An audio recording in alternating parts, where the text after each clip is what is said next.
I'm Sarah from Stories Outside, and this is a video as part of our current project running in the run-up to Remembrance events in November.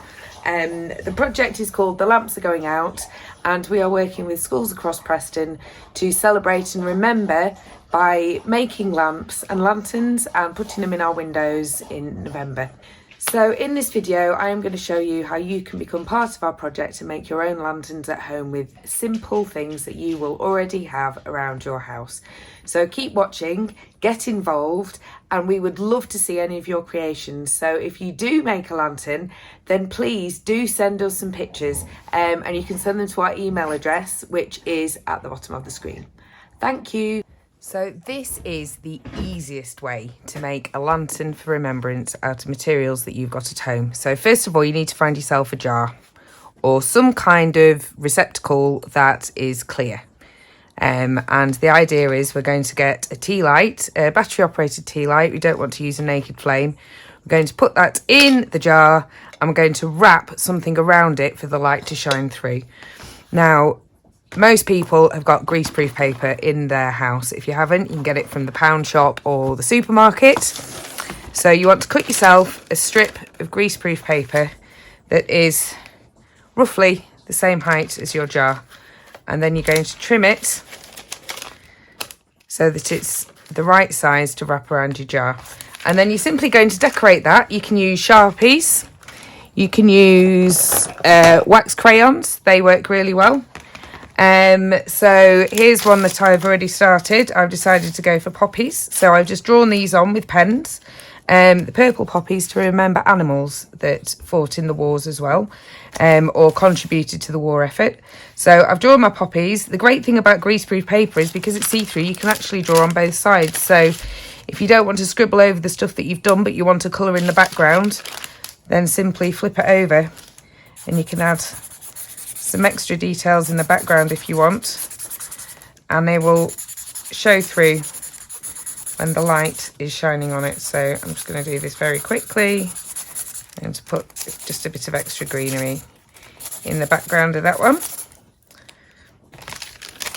So once you've done that, all you need to do is to curl it up and either wrap it around the outside of your jar and fasten with tape, or even easier is if you've got a fairly straight jar, you can just roll it up and place it inside. Look, you don't even need any glue or anything. And then when you put your light inside, that will shine up beautifully.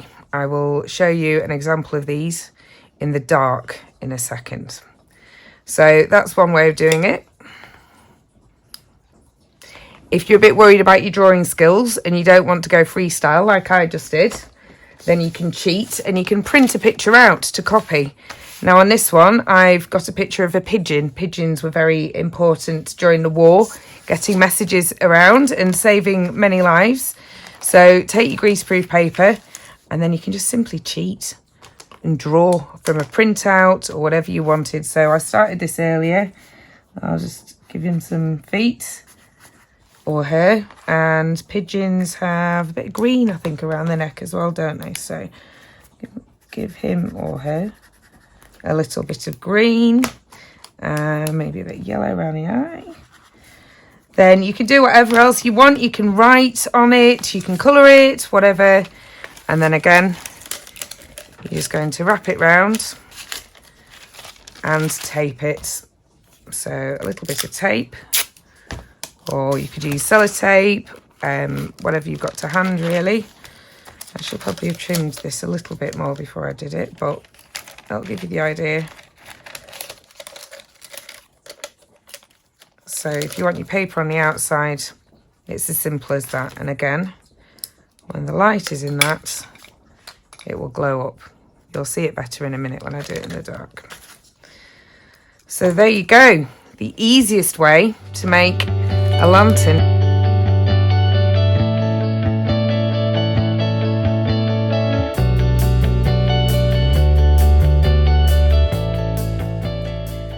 Right then, in this clip I'm going to show you a different way to make a lantern if you fancy getting a little bit messier. So for this method we're going to be using PVA glue, which is basic craft glue. You can get it from any craft store, pound shop, anywhere like that. Water it down a little bit. You don't want it too thick, so it's not mega sloppy, but it's going to spread nicely on the brush. Find yourself a jar, and then we're simply going to use tissue paper. So this one, as you can see, I've glued blue tissue paper to the top half and green tissue paper to the bottom half.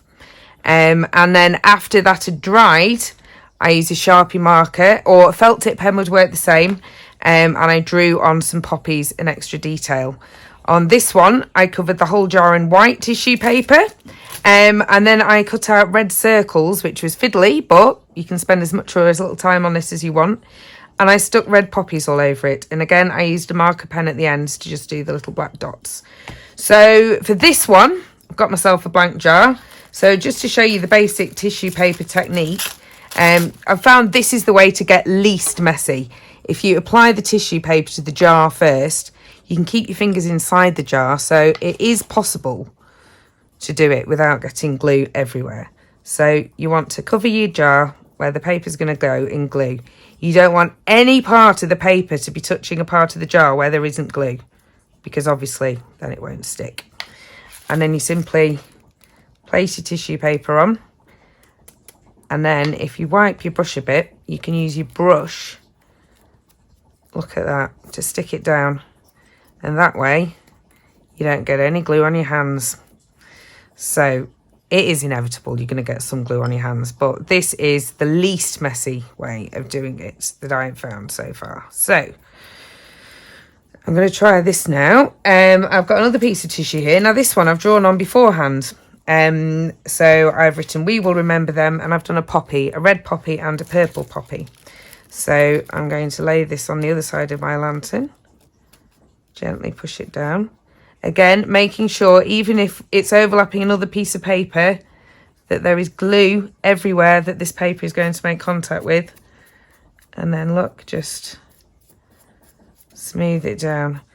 Now, if you are going to do this and you have used felt tips instead of Sharpie markers, the felt tips might run when you put the glue on them. So if that's the case, when you draw your picture, put that face sides down and brush the side that you haven't coloured, and that way, hopefully, you shouldn't smudge it too much. If you use Sharpies, then they'll dry permanent, so they'll be fine. There you go, look at that. Then just leave that to dry. Once it's dry, like I did with this one, you can add extra details if you want. In marker pens or felt tips will work fine once the glue has dried. And there you go, another lovely lantern.